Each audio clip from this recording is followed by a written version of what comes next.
ان کے 2 under study تھے، ایک تھے اردوغان اور ایک تھے عبداللہ گل۔ جی جی ان دونوں نے یہ طے کیا کہ اب ہم تقیہ میں چلے جائیں گے، یعنی اب ہم اپنے آپ کو مسلم بردرہڈ نہیں کہیں گے بلکہ کچھ اور۔ تو یہ جو ان کی پارٹی ہے جسٹس پارٹی یہ بنی۔ اس میں کیا تھا کہ اندر سے یہ کچھ تھے، اوپر سے یہ سیکولر کانسٹیٹیوشن سے مل گئے۔ انہوں نے کچھ قدم اٹھائے، مثلا یہ کہ ترکی اس کے امریکہ کے خلاف، مثلا یہ کہ اسرائیل سے بڑے رشتے تھے، بڑے رشتے ہو گئے تھے صاحب۔ وہ جو کردش علاقہ جو تھا وہ وہاں پہ باقاعدہ اسرائیل کی دکانیں کھل گئی تھیں، وہاں پہ انڈسٹریز آ گئی تھیں۔ انہوں نے اینٹی اسرائیل، اینٹی امریکن کیسے، جب 2003 میں فوجیں جانے لگیں اور ڈونلڈ رمسفیلڈ نے ان سے کہا عراق کے لیے کہ ہم اپنی فوجیں آپ کے ذریعے آپ کے ٹیریٹریز لے جائیں گے، اس نے کہا دیکھیے پارلیمنٹ طے کرے گی، پارلیمنٹ نے منع کر دیا۔ اس سے ان کی ساکھ بڑھی، وہ مسلم لیڈر کے طور پر ایز اینٹی اسرائیل، اینٹی امریکن، ایک مسلم ملک پہ حملہ ہونے والا تھا اس کے بعد، اور ان کے چاروں طرف ان کی بڑی عزت ہوئی۔ اب سیرین کرائسس آ گئی، سیرین، اچھا جب یہ اس وقت حالت یہ تھی کہ واقعہ یہ ہے کہ یورپ کی اکانومی ایک طرف، ترکی کی اکانومی ایک طرف، اچھا ایک عجیب و غریب لیول پہ یہ اکانومی کو لے گئے تھے۔ نو اینمیٹی وتھ نیبرز، کسی نیبر سے کوئی دشمنی نہیں، لیکن ویسٹ کو ایک چیز کھٹک رہی تھی، وہ یہ کہ اکانومی جو سویلائزیشن، ویسٹرن سویلائزیشن کا مرکز ہے وہ ہے جناب علی گریس۔ گریک زمین پہ پڑا ہوا ہے اور یہ آٹومن ترک اتنا پڑ گیا، تو ان کے سامنے ایک ککڑی لٹکائی گئی کہ دیکھیے آپ ہی ایک ڈیموکریٹ ہیں، دیکھیے کیا ہو رہا ہے سیریا میں، دیکھیے کیا ہو رہا ہے لیبیا میں، یہ پورا ایریا جو ہے یہ آپ اس کے لیڈر ہو سکتے ہیں، یہاں آپ ڈیموکریسی لا سکتے ہیں۔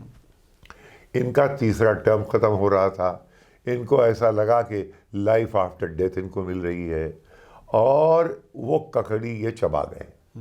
یہ جناب انہوں نے جا کے نمازیں پڑھی ٹرپلی کے چوراہے پہ، اور یہ اسد کے خلاف، اور اسی بیچ میں ان کی اور رقابتیں پیدا ہو گئیں ٹیریٹوریل اور کردوں کو لے کے امریکہ سے، اور یہ حالت تھی۔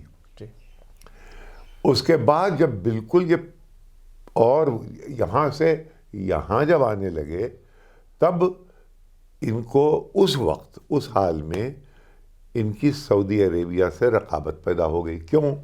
وہی سیریا کے معاملے میں، سیریا سے ان کا بارڈر تھا، سعودی عربیہ کا بے پناہ پیسہ تھا، القاعدہ کو کھڑا کرنے میں، جماعت النصرہ کو کھڑا کرنے میں سعودی عربیہ بہت پیسہ تھا۔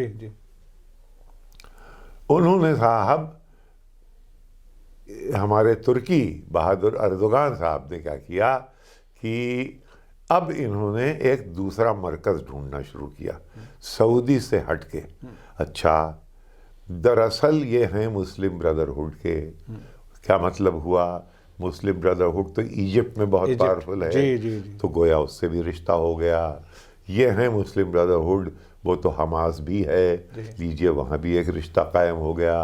اور جب انہوں نے دیکھا کہ تمام ایشوز کے اوپر یہ جو سعودی ہیں یہ اپنا مسلمان امہ کو امریکہ اور اسرائیل کے ساتھ لے جاتے ہیں، تو انہوں نے بریک کر، وہ بہت انڈیپینڈنٹ آدمی ہے مہاتیر محمد، ہمیشہ سے اس نے ایک کتاب لکھی تھی، اس کے جاپنیز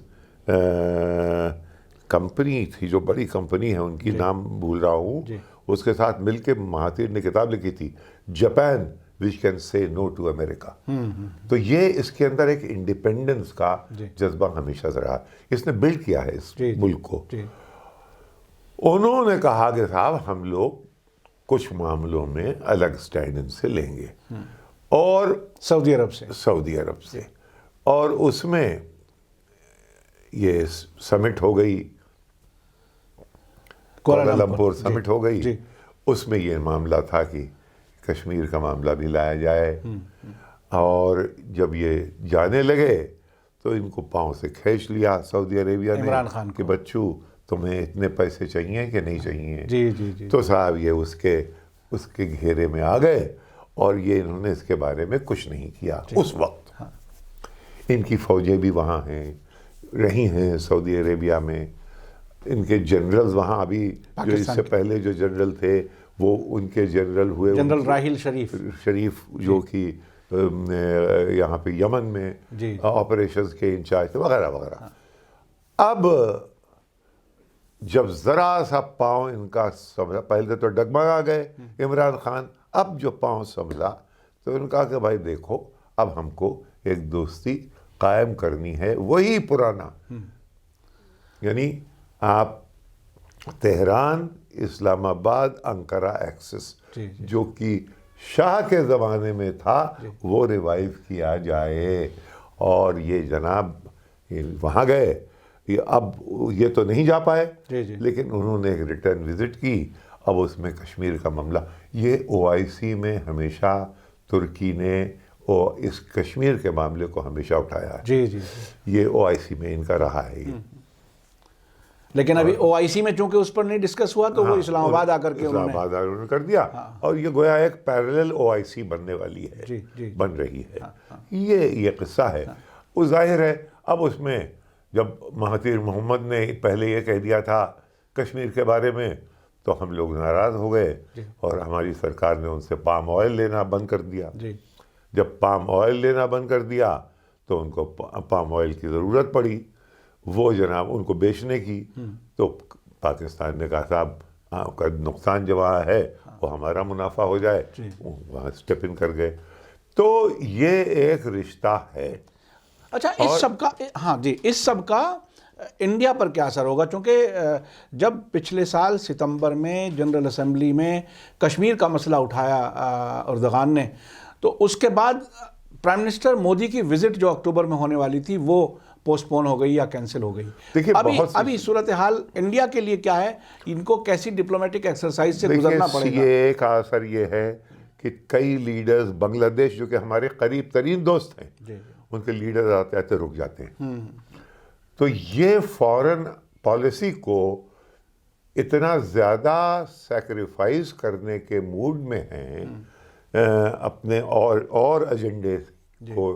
تو ان کا اگر کام ٹرمپ سے اور اس سے نتانیاہو سے اور برازیل کے پریزیڈنٹ سے اور ان لوگوں سے اگر چل جائے تو یہ وہ کرنے کو تیار ہیں. اور میرے خیال میں ابھی اس کو سوچا نہیں گیا ہے. یہ ایک موومنٹس ہیں, مووز ہیں, لیکن یہ کوئی کھیل بن رہا ہے. اس کو چیس بورڈ پہ کہاں جائے گا وہ ابھی مجھ کو نہیں سمجھ میں آیا. اچھا, اس تمام جو پروٹیسٹ یا اختلاف یا جو نظر آ رہے ہیں CAA کے خلاف, آرٹیکل 370 کے خلاف, اس میں کیا کوئی ڈیمیج کنٹرول میں امریکہ ہمارے کوئی کام آئے گا کہیں ڈپلومیٹک ایکسرسائز میں؟ اب یہ تو ظاہر ہے کہ وہ اتنے زیادہ دوستی پرسنل اگر ہو گئی ہے, اور یہ ہاؤڈی موڈی ٹیکسس میں ہوگا, اور یہ احمد آباد میں ہوگا, تو اس میں کچھ پرسنل قسم کی باتوں میں یہ اگر انہوں نے کہیں انڈورس کر دیا اوپنلی, تب یہ لوگ بہت خوش ہوں گے. ظاہر یہاں پہ ایک لہر دوڑ جائے گی کہ دیکھیے ہمارا دوست نکلا, اور پھر یہ دعائیں ہوں گی کہ یہ اور جیتے اگلے دفعہ الیکشن نومبر میں. لیکن ابھی یہ کہا نہیں. مجھے یہ کھیل کیا بن رہا ہے اس کا پورا دائرہ میری سمجھ میں ابھی آیا نہیں ہے. تو کشمیر والے معاملے میں ہم مطلب کہاں کھڑے ہیں, اب کہاں کھڑے ہیں؟ جب کشمیر والے معاملے میں 6 مہینے ہو گئے ہیں جی اور زیادہ 6 مہینے ہو 6 مہینے. اب وہاں پہ یعنی کوئی وجہ بتائے بغیر وہاں کا جو IAS لیڈ کا ٹاپر تھا, جو کہ ہم تمغہ بنا کے چلتے تھے کہ دیکھیے یہ کشمیر کا لڑکا ہے, آپ نے اس کو PSA یعنی ایسے لاء میں گرفتار کیا ہے جو کہ غنڈوں کے لیے اور اینٹی نیشنل لوگوں کے لیے ہوتا ہے.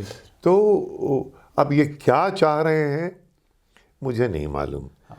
اگر مجھ سے آپ پوچھئے یہ محض کنفیوژن چاہ رہے ہیں. جی اور اس کنفیوژن میں انٹرنیشنل لیول پہ ہمارا کتنا نقصان ہوگا, کیا یہ اگر کنفیوژن نہ ہو تو پھر ان کو ریٹریٹ کرنا پڑے گا.